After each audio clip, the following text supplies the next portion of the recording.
Shalom Ibu Bapak, saudara-saudara dan anak-anakku yang terkasih di dalam Tuhan Yesus Kristus.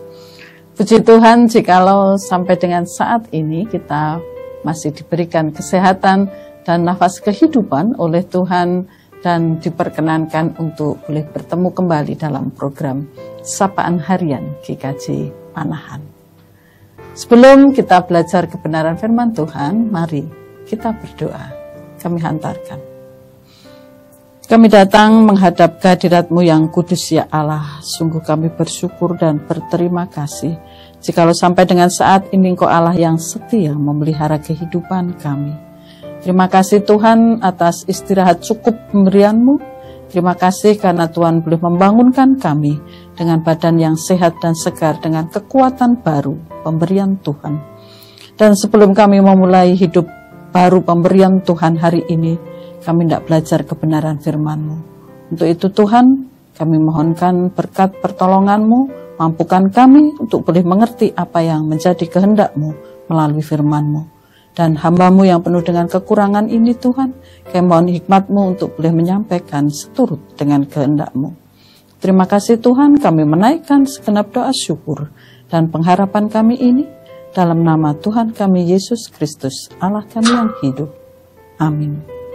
Saudara-saudaraku yang terkasih, firman Tuhan yang akan kita pelajari saat ini terambil dari kitab Mazmur pasal yang ke-127, ayatnya yang pertama.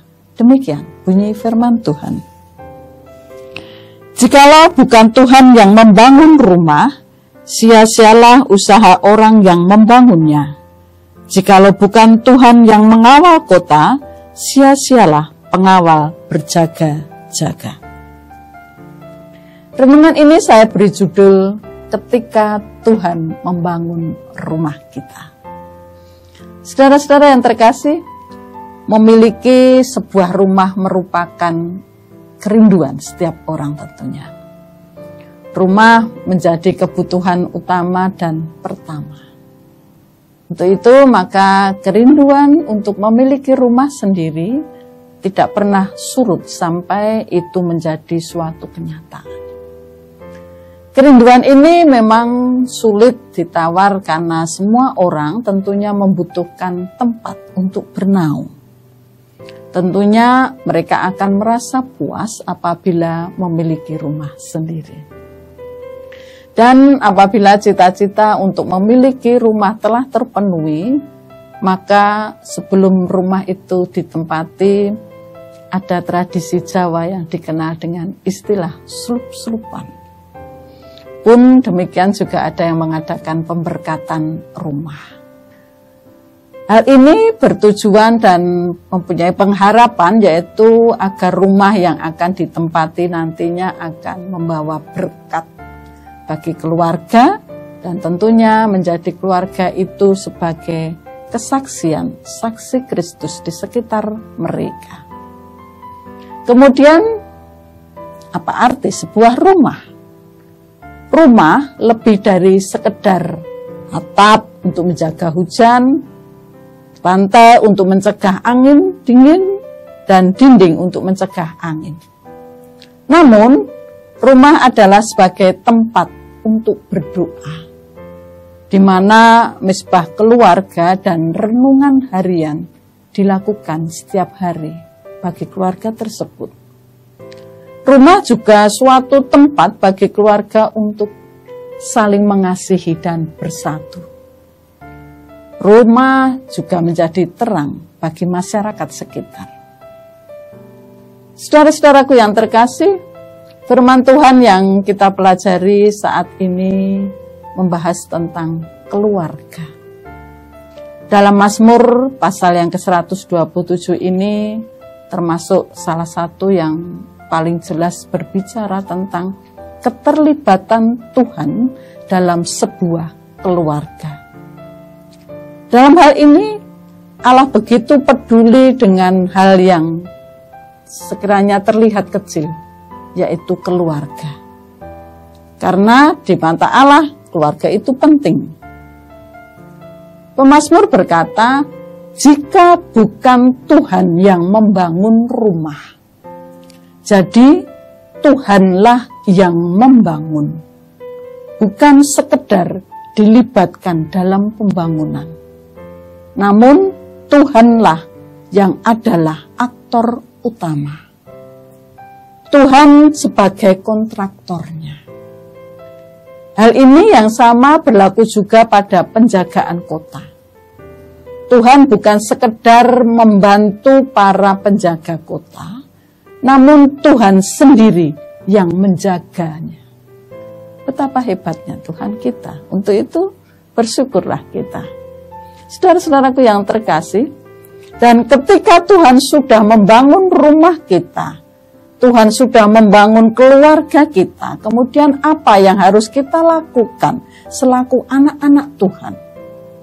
Mari kita senantiasa memohon kepada Tuhan yang adalah sumber kekuatan keluarga kita untuk terus hidup benar di hadapan Tuhan. Karena kita percaya bahwa ada berkat yang Tuhan sediakan bagi orang benar. Pertanyaannya, berkat apa yang Tuhan sediakan bagi orang benar?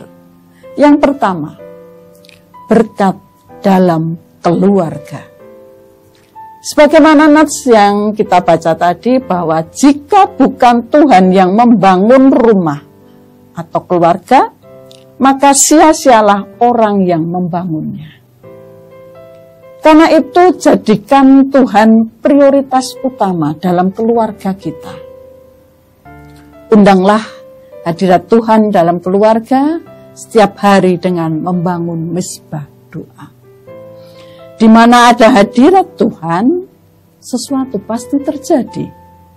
Ada sukacita, ada pemulihan, ada ketenangan, ada kemenangan, dan damai sejahtera surgawi memenuhi kehidupan keluarga kita.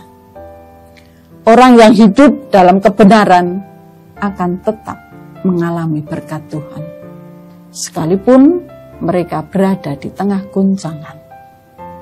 Sebab Tuhan menyediakan berkat-Nya tepat pada waktunya. Kemudian berkat yang kedua, yaitu berkat perlindungan. Tuhan memerintahkan malaikat-Nya untuk berkemah di sekeliling orang benar. Ini berbicara tentang jaminan keamanan yang Tuhan berikan bagi orang benar.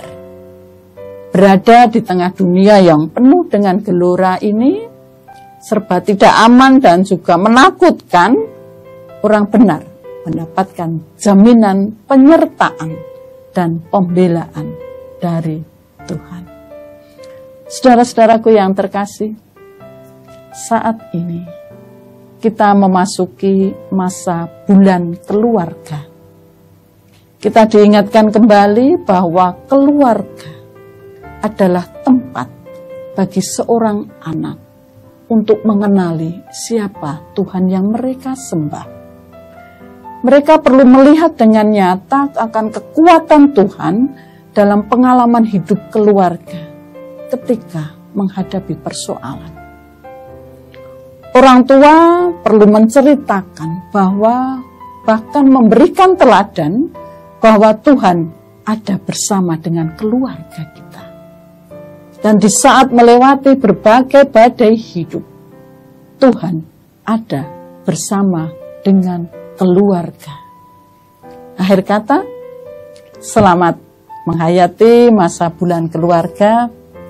Yakin dan percayalah bahwa ketika kita menghadirkan Tuhan untuk membangun rumah kita, untuk membangun keluarga kita, maka berkat dan perlindungan Tuhan senantiasa menyertai kita. Tuhan memberkati keluarga kita. Amin.